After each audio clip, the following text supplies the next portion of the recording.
Maaf Siska, kakaknya Ririn. Sebenarnya aku sangat jijik masuk dan duduk di rumah ini. Lantainya saja lebih bagusan kandang anjingku di rumah. Tikar ini juga sangat jelek dan pasti banyak yang duduk dengan kaki kotor. Ih, geli sekali duduk di sini. Kalau bukan demi Ririn, Oka menginjakkan kaki di sini. Sial. Tolong bujuk Ismail agar mencabut tuntutan. Ririn hanya korban, sama sepertimu, Sarah. Dengan muka sedih, aku memohon ke Sarah. Namun, sialan, itu nenek lampir. Kenapa dari tadi membuat aku kesal aja? Ia selalu menjawab dan lebih cepat berucap daripada anaknya. Maaf, sepertinya salah alamat. Aku dan Mas Ismail sudah tidak ada hubungan lagi, hingga ingin membujuknya. Iya, aku tahu itu. Tapi hanya kamu yang bisa didengar Ismail sekarang ini. Ia masih mengharapkanmu dan pasti mau kalau kamu yang minta.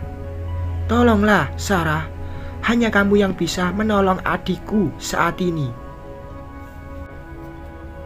Hei, apa kamu sudah gila? Adikmu hampir saja menembak Sarah dan anaknya. Terus seenaknya datang ke sini minta ia membujuk agar adikmu yang gila itu bebas dari penjara. Kamu punya otak enggak? Ngakunya kaya, berpendidikan, tapi kok otaknya sejengkal. Cerocos wanita tua ini. Brengsek, ia menghinaku. Baru kali ini ada orang miskin yang berani bersuara lantang. Biasanya kaum miskin sering mengemis dan tunduk di bawah kakiku. Ini lantaran karena Ririn juga korban dari Ismail dan ibunya. Jadi sesama korban, apa salahnya saling kompak, bantu-membantu. Astaga, kenapa aku bicara seperti ini? Seolah mereka orang-orang bodoh. Lagian, aku tak tahu harus mencari jalan keluar apa lagi. Bahkan pengacara Ismail juga bukan pengacara sembarangan. Bukti sudah menunjukkan Ririn berbuat fatal, hingga ibu mertuanya sekarat di rumah sakit. Apa urusannya kalau adikmu korban atau bukan? Lagian kalian bukan keluarga kami. Satu hal lagi, ajari adikmu beretika. Aneh deh, hanya lantaran satu laki aja bersikap kayak orang gila. Itu karma, karena merusak rumah tangga Sarah. Bicara dijaga dong. Aku bangkit dari duduk. Aku lebih tahu adikku ketimbang kamu, nenek lampir. Tentu aku tak mau kalah, dihina dan diajari, seolah ia lebih pintar dariku. Apa? Nenek lampir ini menyisingkan lengan bajunya setelah bangkit berdiri. Dasar gila. Lagian Sarah belum jawab kok. Aku menunjuk Sarah yang masih menyusui. Mak, biarkan aku bicara sebentar. Lagian malu kalau terdengar ribut. Bapak dan teman-teman bapak takutnya datang, ujar Sarah. Biarin aja, Ujang dan Udin tahu, biar ada video lagi. Sekarang video kakaknya yang minta bantuan setelah adiknya menjadi penjahat di rumah ini. Semua orang akan tahu kalau adik kakak ini sama gilanya. Urat leher emak timbul saking lantangnya berucap.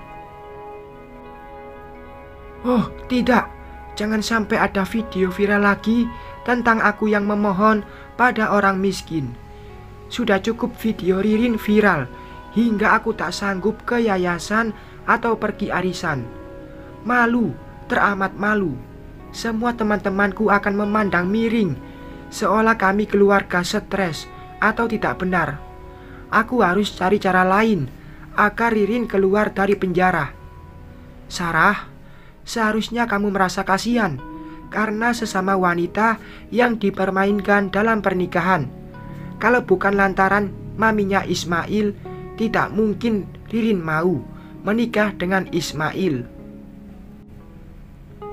Sarah terdiam dan tetap menyusui anaknya. Sial. Sulit sekali membuat Sarah terpengaruh. Bisa saja memberinya uang, tetapi aku yakin tidak berhasil, karena Ririn pernah melakukan itu. Biasanya kaum miskin akan mudah merasa kasihan, namun yang didapat malah mulut mak lampir ini selalu menyerangku dengan kata-kata pedas. Dasar orang kampungan. Hei, itu urusan kalian. Dasarnya kalian aja yang bego. Udah jelas Sarah dicampakkan dengan mudah. Pasti Ismail dan ibunya akan mudah melakukannya lagi.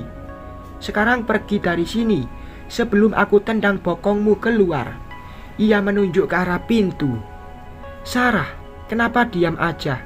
Aku minta tolong karena yakin kamu pasti berhati baik.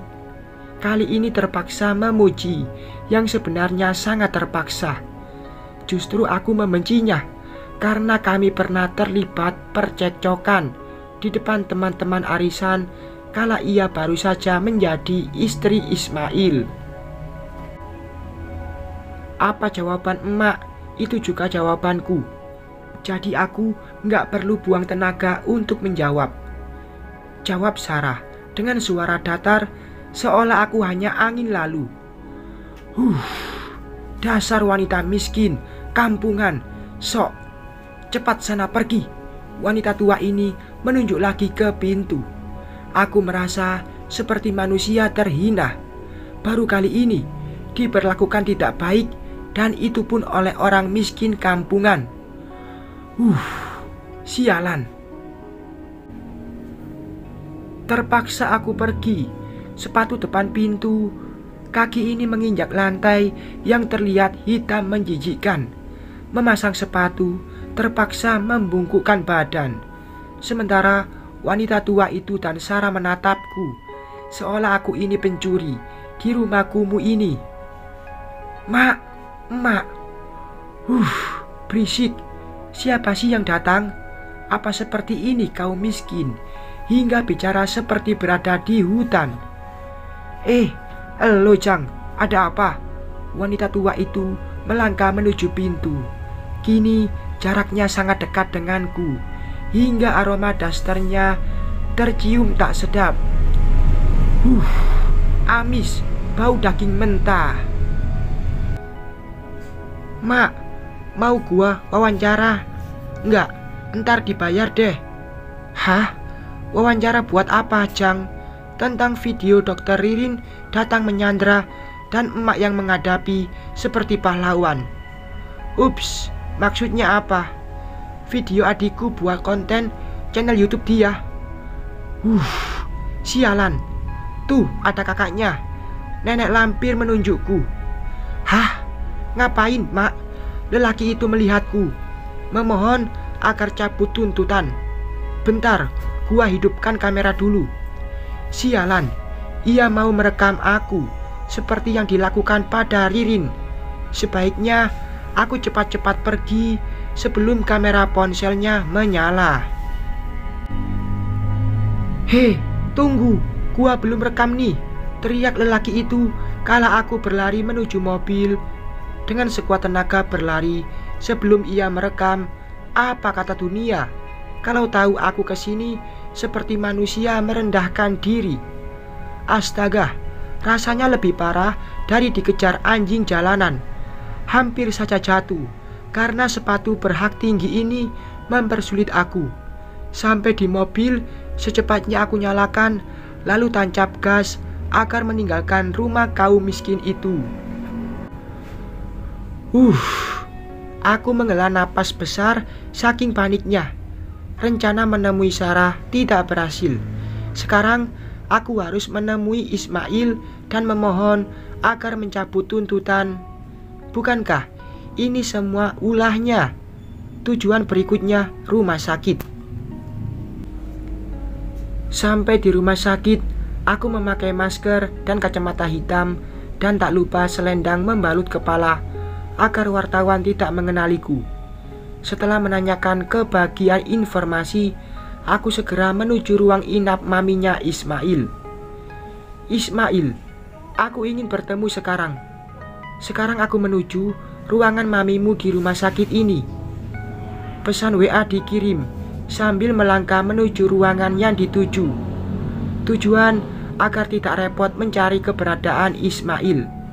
Aku di parkiran mobil. Setelah membaca pesan dari Ismail, aku segera kembali ke parkiran mobil. Tadi saat di parkiran tidak sempat memperhatikan karena takut terlihat wartawan. Kalau dulu aku sering masuk berita koran, itu lantaran dalam urusan yayasan kegiatan amal. Akhirnya aku sampai di parkiran. Terlihat Ismail keluar dari mobilnya lalu mendekat. "Ada apa, Kak?" tanyanya tanpa basa-basi.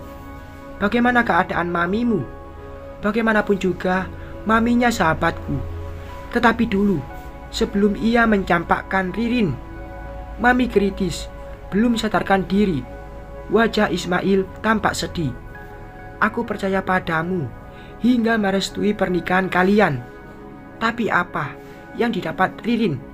Ia stres, ulahmu dan mamimu." Ismail hanya diam menyimak. "Sebagai suami, seharusnya kamu bisa mengarahkan Ririn. Tapi tidak, kamu membiarkannya sedih hingga berbuat di luar kendali. Aku tidak akan memaafkanmu kalau Ririn masih tersiksa di penjara. Ini semua ulahmu, Ismail." Suaraku lantang, saking kesalnya. Ia seperti lelaki yang tidak bertanggung jawab mencampakkan Ririn demi wanita kampungan. "Maafkan aku." Akhirnya ia bersuara juga meminta maaf. "Maaf saja tidak akan menyelesaikan masalah. Sekarang keluarkan Ririn dari penjara." "Aku tidak bisa melakukannya karena mamiku sekarat ulah Ririn. Kalau aku membiarkannya bebas, maka akan ada lagi korban berikutnya. Bisa jadi ia berusaha mencelakai Sarah dan anak kami. Tolaknya dengan lancar, seperti tidak pernah menikahi Ririn. Brengsek, ia lebih kejam dari tukang selingkuh. Aku tahu ia tidak selingkuh dengan Sarah, tetapi sikapnya lebih bajingan, seolah adikku seperti sampah, karena bukan dia saja yang ditembak waktu itu." Aku menarik kerah bajunya, saking geram. "Bajingan, kamu lelaki pengecut yang pernah aku temui. Aku doakan kamu tak akan pernah bersatu dengan Sarah dan anakmu. Kak Siska, tolong mengertilah. Ririn perlu penanganan khusus karena ia bersikap seperti orang stres. Ia sangat berambisi dan tidak mau kalah. Ini penyakit kejiwaan." Buk! Aku lepaskan kerah baju Ismail. Lalu plak plak, 2 tamparan aku layangkan ke pipinya. Satu hal yang membuat menyesal, yaitu berambisi menikahkan dia dengan Ririn dulunya. Hingga ini adalah awal dari kehancuran adikku. Bersambung.